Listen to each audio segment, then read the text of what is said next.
Hello student.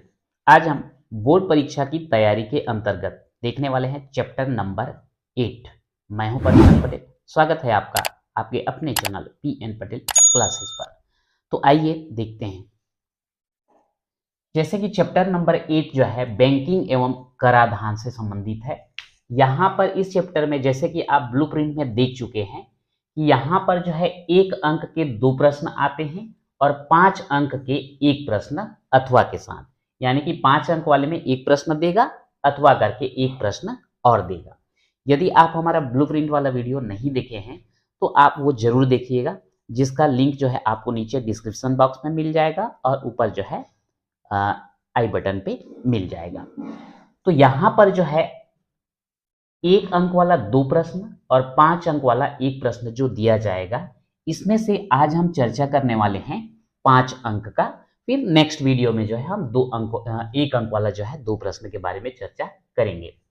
अगर हम 5 अंक वाला प्रश्न देखते हैं तो यहाँ पर 3 टाइप का जो है प्रश्न आता है, जिसमें से बैंकिंग के अंतर्गत आता है आवर्ती जमा खाता और सावधि जमा खाता, और कराधान यानी कि आयकर जो है अगले पोर्शन का आता है।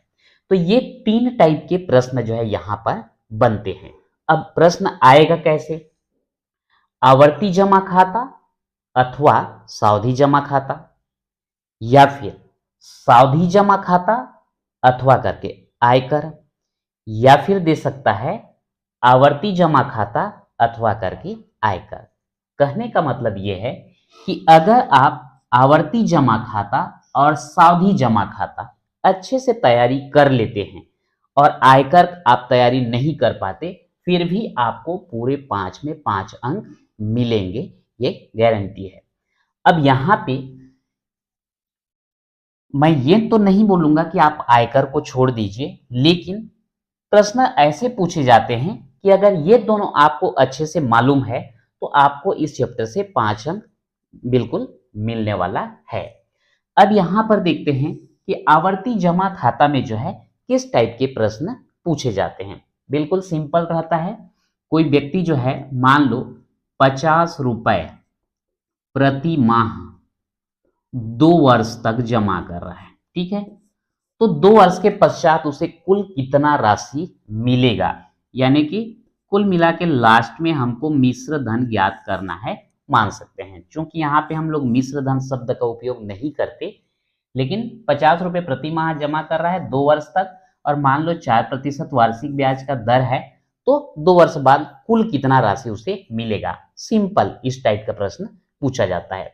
सावधि जमा खाता, यहां पर भी हमको मिश्र धन ज्ञात करने वाला ही प्रश्न प्रायः दिया जाता है। इसमें 2 टाइप का होता है, 6 माही गणना और तिमाही गणना, लेकिन प्रायः 6 माही गणना जो है ज्यादातर पूछा गया है।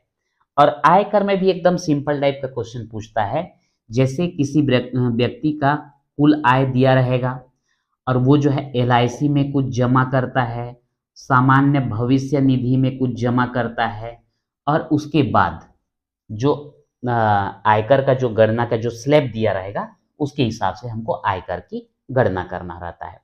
तो यहाँ पे 5 अंक की तैयारी जब करेंगे तो सबसे पहला प्राथमिकता आपका होना चाहिए आवर्ती जमा खाता, फिर सेकंड में होना चाहिए सावधि जमा खाता, और यदि आप करना चाहते हैं तो फिर आप चलिए आयकर में। तो इस टाइप का जो है आप तैयारी करेंगे तो बिल्कुल 5 अंक आपको मिलने वाला है। कैसे कैसे प्रश्नों को हमको देखना है, इसके लिए जो है आप हमारे PN Patel classes WhatsApp group को ज्वाइन कर सकते हैं, जिसका लिंक जो है डिस्क्रिप्शन में दिया गया है, और जो भी आपका समाधान हो वो आप वहाँ पे पा सकते हैं। किस किस टाइप के प्रश्नों को तैयारी करना है, पूरा सूची जो वहाँ पीडीएफ के रूप में डाल दिया जाता है। तो आइए देखते हैं प्रश्न। करीब भारतीय स्टेट बैंक में 150 रुपए प्रति माह की दर से 2 वर्ष तक आवर्ती जमा खाता में निवेश करता है। यदि ब्याज की दर 5% वार्षिक हो तो 2 वर्ष बाद कितनी धनराशि बैंक द्वारा भुगतान की जाएगी। अब यहां पर एक एक चीज को आप पहले समझ लीजिए। जैसे बोला गया था कि आवर्ती जमा खाता जिसको बोलते हैं रिकरिंग डिपॉजिट, यहां पर एक निश्चित राशि प्रति माह एक निश्चित समय के लिए जमा किया जाता है। तो यहां पर करीम नाम का एक व्यक्ति है जो भारतीय स्टेट बैंक में, जैसे बैंक जो है बहुत सारे हैं आप जानते हैं, कुछ राष्ट्रीयकृत बैंक हैं, कुछ प्राइवेट बैंक हैं, जैसे कि ICICI, axis bank, HDFC, IDFC, ये सब बैंक का नाम आपने सुना होगा। ये सब जो है प्राइवेट बैंक हैं। और कुछ राष्ट्रीयकृत बैंक जैसे कि एसबीआई हो गया, पंजाब नेशनल बैंक हो गया, बैंक ऑफ महाराष्ट्र हो गया, कैनरा बैंक हो गया, ये सब जो है आपके राष्ट्रीयकृत बैंक कहलाते हैं। हमको इंट्रोडक्शन में इसको कवर करना चाहिए था, लेकिन मैं अभी बता दे रहा हूं।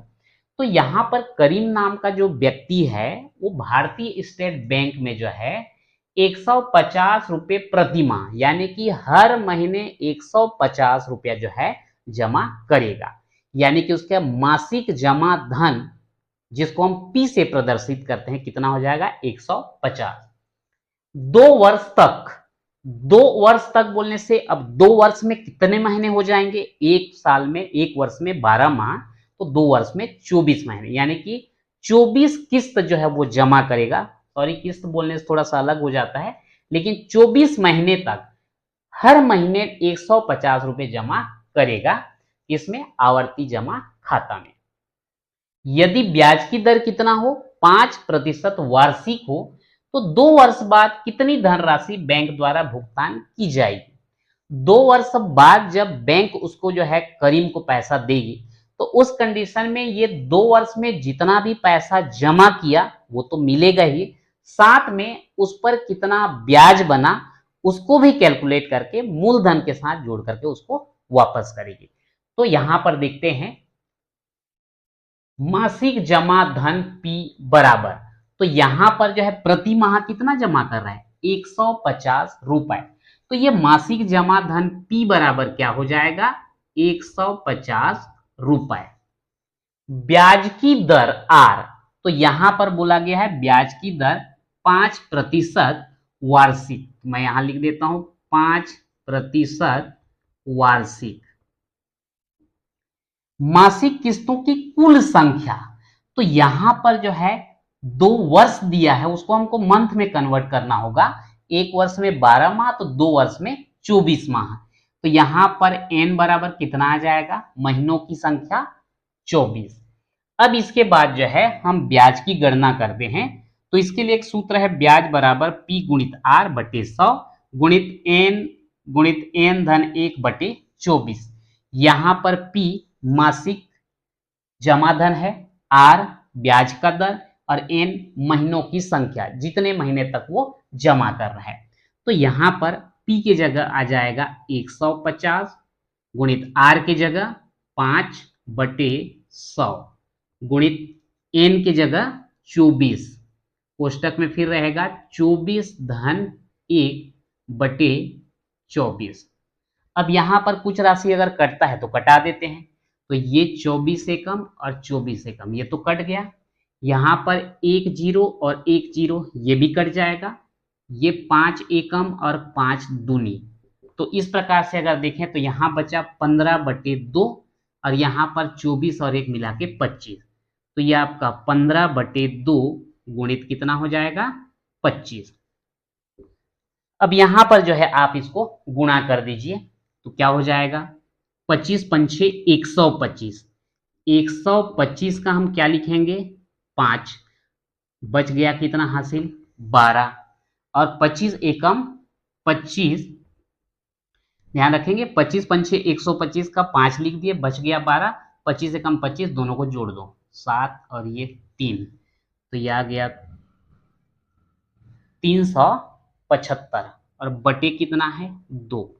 तो ये 375 को आप 2 से भाग दे दीजिए, कितना आ जाएगा, 2 एकम 2, 1 बचा, 7 लाओ, 2 अट्ठे 16, 1 बचा, 5 को ले आओ, 2 सत्ते 14, 1 बचा, दशमलव लगा के 0 और 2 पंछे 10।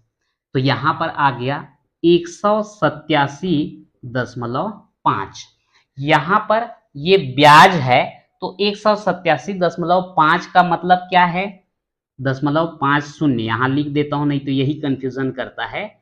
187.50 रुपए, ये क्या हो गया, ब्याज हो गया। लेकिन जब बैंक उसे वापस करेगी तो उस कंडीशन में केवल मूलधन वापस नहीं होगा, साथ में ब्याज भी होगा। तो यहां पर हम क्या कर देंगे, अब बैंक द्वारा किया जाने वाला भुगतान बैंक जो है कितना देगा। हर महीने कितना जमा कर रहे थे, 150। कितने महीने तक, 24 महीने तक। तो एक महीने में 150, तो 24 महीने में 150 गुणित 24, ये आपका मूलधन बनेगा और साथ में क्या देगा, ब्याज। तो ये 187.50 ये आपका ब्याज है। तो यहां पर गुणा कर देते हैं और जोड़ देंगे, ये शून्य का शून्य तो रहेगा, 15 चौक 60 का शून्य हासिल 6, और 15 दूनी 30 और 6 36, और ये है 187.50। अगर हम इसमें जोड़ दें तो यहाँ पर जोड़ने में कई लोग मिस्टेक करते हैं, थोड़ा सा ध्यान देंगे। यहाँ पर दशमलव नहीं है, मतलब यहाँ पर है, ये यहाँ जुड़ेगा 187.50। यहाँ दशमलव के बाद कुछ नहीं है तो 00 आप लिख सकते हो। तो ये हो जाएगा 7, ये 8, ये हो गया 7, और ये 3,787.50। तो ये 3,787.50। तो ये हमारा आंसर क्या हो जाएगा, सीधा सीधा हम लिख देंगे बैंक द्वारा कितना भुगतान किया जाएगा। तो यहां लिख देंगे, अतः बैंक द्वारा 3,787.50 रुपया भुगतान किया जाएगा, और ये हो जाता है आपका आंसर। तो इस प्रकार से जो है आवर्ती जमा खाता में ब्याज की गणना करते हैं। नेक्स्ट क्वेश्चन देखते हैं। श्री राम ने 20,000 रुपए 2 वर्ष के लिए सावधि जमा खाते में जमा किया। यदि ब्याज की दर 6% वार्षिक हो तथा ब्याज 6 माही संयोजित होता हो तो नियत तिथि पश्चात मिलने वाली धनराशि कितनी होगी। पिछला जो क्वेश्चन बनाए थे सेम है। मूलधन P बराबर 20,000 रुपए, समय 2 वर्ष, चूंकि 6 माही संयोजित होता है इसलिए 2 वर्ष में 4 6 माही, और दर है 6% वार्षिक, तो 3% हो जाएगा 6 माही। आइए मान रखते हैं यहाँ सूत्र में। तो A बराबर P के जगह में कितना आ जाएगा, 20,000, एक धन R की जगह 3/100, और N के जगह आ जाएगा आपका कितना, 4। तो ये हो गया आपका 20,000, और ये कटेगा तो नहीं, सीधा सीधा 1/1 धन 3/100 लघुत्तम लेकर के हम जोड़ देंगे। तो यह आपका आ जाएगा लघुत्तम इन दोनों का 100, 1 से इसको भाग दिए 100, अंश में गुणा करेंगे 100, 100 से इसको भाग दिए 1, अंश में गुणा करेंगे 3, और पूरे का घात कितना है, 4। तो ये हो गया आपका 20,000 और 103/100, और पूरे का घात कितना, 4। इसको हम यहां पर जो है आगे लिखते हैं ताकि कटाते बनेगा। A बराबर 20,000 गुणित, अब ये 103/100 है, उसको घात दिया है 4, तो 103/100 गुणित 103/100, ऐसे आप कितने बार लिखेंगे, 4 बार लिखेंगे। ठीक है। अब कितना कैंसिल हो सकता है, यहां से 2 जीरो, यहां से 2 जीरो, यहां से 2 जीरो, तो यहां से 2 जीरो, तो कितना बच गया यहां पर। A बराबर ये है 2 गुणित 103 गुणित 103 गुणित 103 गुणित 103, और पूरे का बटे ये 100 गुणित 100 यानी कि कितना हो जाएगा, ये आपका ये हो जाता है 10,000। अब यहां पर जो है इसका अगर हम कैलकुलेशन करते हैं तो हमें प्राप्त होता है 22,510.17, 22,510.17 रुपए। अब यहां पर देखिए 20,000 उन्होंने जमा कराया था, मिल कितना रहा है 22,510 रुपया 17 पैसा।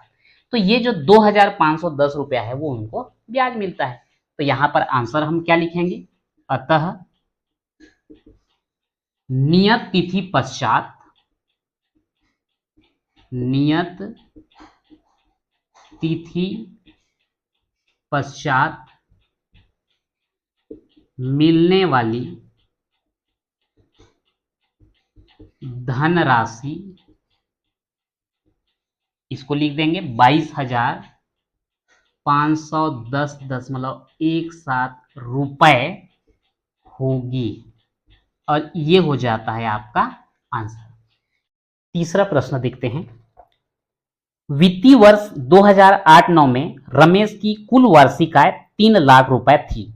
वह सामान्य भविष्य निधि खाते में 1,000 रुपए प्रति माह जमा करता था तथा उसने 12,000 रुपए वार्षिक जीवन बीमा पॉलिसी का प्रीमियम दिया था।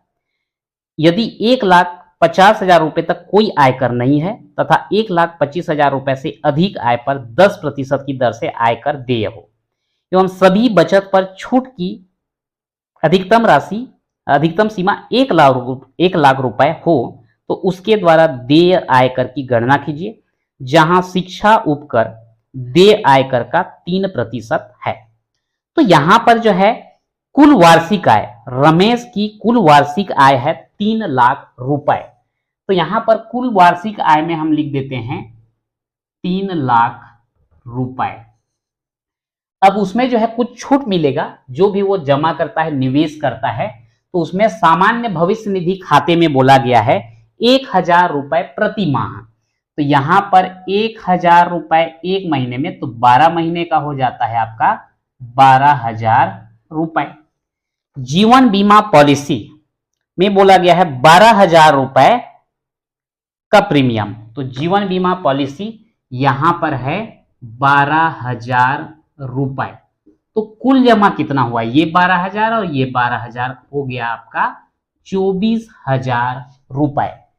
3 लाख रुपए में 24,000 रुपए जो है वो बचत करता है, जो कि छूट के अंतर्गत आता है। तो ये 3 लाख में 24,000 को हम घटा दें तो शेष राशि जो बचेगा वही होगा हमारा कर योग्य आय। तो यहां पर लिख देते हैं 3 लाख ऋण 24,000। तो घटा दीजिए, 3 लाख में 24,000 को घटाना है, ठीक है। तो ये आपका हो गया 10 में 4 घटाएंगे 6, यहां बचा 9, 9 में 2 घटाएंगे 7 और यहां बचा 2, यानी कि 2,76,000। 2,76,000 रुपए जो है ये है कर योग्य आय। अब आयकर की जब गणना करते हैं तो यहां पर बोला गया है यदि 1,50,000 रुपए तक कोई आयकर नहीं है तो शून्य से लेकर के 1,50,000 रुपए तक शून्य हो गया आयकर। और उसके बाद बोला गया है कि 1,50,000 रुपए से अधिक आय पर 10% की दर से। तो ये 1,50,000 से लेकर के 2,76,000 रुपए जो है, इसके बीच में जो भी राशि बनता है उसका 10% टैक्स निकालना है। तो ये 2,76,000 में आप 1.5 लाख को घटा दीजिए तो आपको कितना है पता चल जाएगा। ये 6, 7 में 5 गया 2 और ये 1,26,000। तो 1,50,000 से 2,76,000 रुपए तक, अर्थात कितना, 1,26,000 रुपए, 1,26,000 रुपए का 10%। तो 1,26,000 का 10% मतलब 10/100। ये कट जाएगा, ये कट जाएगा, कितना हो गया 12,600 रुपए। ये बनता है आपका आयकर। कितना बना आपका आयकर? 12,600 रुपए। लेकिन शिक्षा उपकर भी देना होता है, तो शिक्षा उपकर कितना रहेगा? जो भी आपका आयकर की राशि बनता है, जैसे यहां पर बना है 12,600, इसका जो है 3% शिक्षा उपकर जोड़ा जाता है। तो 12,600 का 3% हम निकाल लेते हैं। 12,600 गुणित 3/100। यहां से 2 जीरो, यहां से 2 जीरो कैंसिल। 126 को 3 से गुणा कर दो। 3 6 का 18 का 8 हासिल 1, 3 दूनी 6 और 1 7 और 3 एकम 3, 378 रुपए। अतः कुल आयकर में कौन कौन सा आ जाएगा? जो आपका आयकर की राशि है 12,600 और ये जो आपका उपकर है 378, दोनों को जोड़ देंगे तो ये 600 और 300 900, 12,900 और साथ में है 78 रुपए। तो ये जो आपका 12,978 रुपए कुल आयकर उसका बनेगा। तो ये रहा आपका 5 अंक वाला प्रश्न। उम्मीद है आपको ये वीडियो पसंद जरूर आया होगा। हमारे चैनल, अगर वीडियो पसंद आया है तो हमारे चैनल को लाइक और सब्सक्राइब जरूर कीजिएगा। तो आज के वीडियो में इतना ही, मिलते हैं नेक्स्ट वीडियो में।